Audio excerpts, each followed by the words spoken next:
semaine, mais le tribunal administratif de Strasbourg a jugé cette mesure illégale. Éric Stroman, bonsoir, vous êtes à l'origine de cette mesure contestée, président du conseil départemental du Haut-Rhin, député Les Républicains. Je vous lis la réaction de Marisol Touraine et vous allez me dire ce que vous en pensez. Je me réjouis que le tribunal ait déclaré illégales des mesures qui visent à stigmatiser les plus pauvres, à montrer du doigt ceux qui sont au RSA. Que répondez-vous à Marisol Touraine? Ça traduit tout simplement l'échec de la politique du gouvernement. Si le taux de chômage n'avait pas augmenté autant ces dernières années, on en serait évidemment par là. La volonté du gouvernement, c'est de mettre le problème sous le tapis, surtout que les bénéficiaires du RSA ne se montrent pas, et surtout qu'ils se cachent. Évidemment, si dans notre département du Haut-Rhin, on a pris cette décision à l'unanimité, il y a 7 mois, c'est parce que tout simplement, on a connu une explosion du nombre de bénéficiaires du RSA et que plus de la moitié aujourd'hui, près de 40% sont dans le dispositif depuis plus de 5 ans. Et le volet intégration, le volet insertion est aujourd'hui totalement abandonné.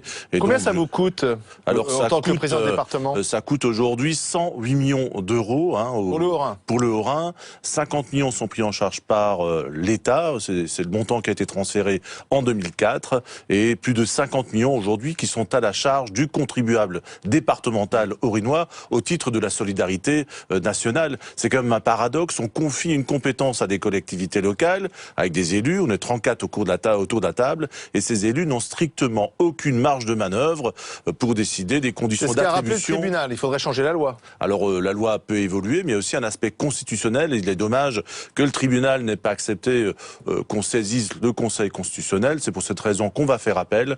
Et vous allez faire appel. On va faire appel. Et je souhaite absolument que le Conseil constitutionnel se penche sur cette question. Pourquoi faire travailler obligatoirement ceux qui touchent le RSA? Alors 7 heures de bénévolat par semaine. C'est pas vraiment du bénévolat parce que c'est une obligation. Non, c'est pas du travail. C'est pas du travail, c'est un engagement associatif, c'est un engagement dans une collectivité à raison de 7 heures par semaine. Il ne s'agit pas de mettre les gens avec des gilets fluo au bord de la route, il s'agit simplement qu'ils retrouvent prise avec le monde du travail, avec le monde social, parce que très souvent les bénéficiaires du RSA malheureusement sont isolés socialement. Il s'agit simplement de les réadapter tranquillement, progressivement, pour les réinsérer dans le monde du travail. C'est pas forcément du travail, je l'ai déjà dit à l'époque, on peut aller chanter dans une chorale, c'est toute activité associative qui permettra d'avoir un contact avec le monde extérieur. Est-ce qu'ils n'ont plus ce contact avec le monde extérieur? C'est ce qu'on constate, vous savez, les conseils départementaux, ce sont des élus du terrain qui sont très éloignés des préoccupations parisiennes et qui voient très bien qu'aujourd'hui, on a une partie de cette population qui est très isolé, qui ne sort plus, qui cache parfois sa honte d'être dans cette situation. Et nous, on veut changer complètement, inverser cette notion. Quand on touche le RSA, il y a une obligation de rechercher un emploi? Alors, en fait, là, en réalité, non. Aujourd'hui, on n'est pas obligé de chercher un emploi pour être inscrit à Pôle emploi pour toucher le RSA. Ce n'est pas une obligation prévue par les textes. C'est pas une obligation prévue par les textes. On n'est pas obligé d'être inscrit à Pôle emploi pour toucher le RSA. Pas du tout. Il y a pourtant, 300 000 activités. Oui, il y a 300 000. On sait aujourd'hui qu'il y a 300 000 bénéficiaires du RSA qui ne sont pas inscrits à Pôle emploi. Le président du conseil départemental ne peut pas juridiquement l'imposer.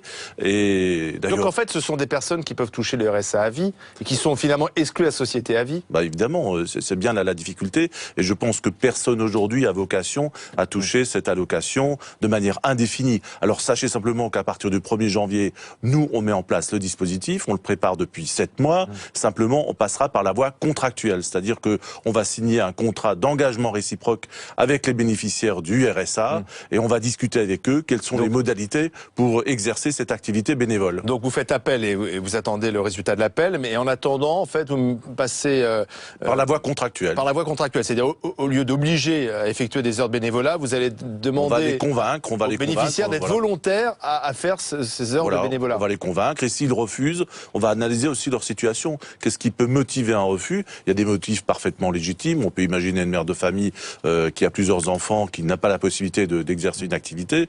Mais pour l'immense majorité des cas, lorsque le refus ne paraîtra illégitime, il est possible qu'on refuse le RSA individuellement. Donc il y aura quand même, vous pourrez suspendre le versement du RSA. On négociera individuellement avec chaque bénéficiaire du RSA. Mais est-ce que c'est la bonne méthode, la sanction? Il Il n'y a pas de sanction, il y a de la discussion, mais Quand personne vous a supprimez le RSA d'une personne qui n'a pas d'autres moyens pour vivre. vocation à rester de manière indéfiniment dans ce dispositif. Le problème, c'est qu'il n'y a pas assez de boulot, tout simplement. Écoutez, ce système existe en Allemagne, il existe en Grande-Bretagne, il existe dans les pays nordiques, en contrepartie d'une aide sociale. Il y a une petite activité qui est réalisée. Ça ne me choque pas et je crois que 80% de la population est tout à fait favorable à cette idée-là. Ce que je veux dire, c'est que peut-être que au lieu de mettre la pression sur ceux qui touchent le RSA, pourquoi ne pas mettre la pression pour que dans votre territoire, il y ait plus de boulot, plus d'entreprises qui recrutent, plus d'activités?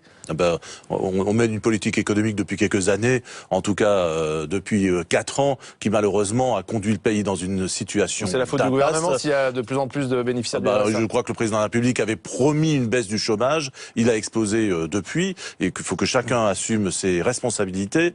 En tout cas, nous assumions les nôtres. L'idée, c'est qu'il faut insérer un maximum de bénéficiaires de cette aide sociale.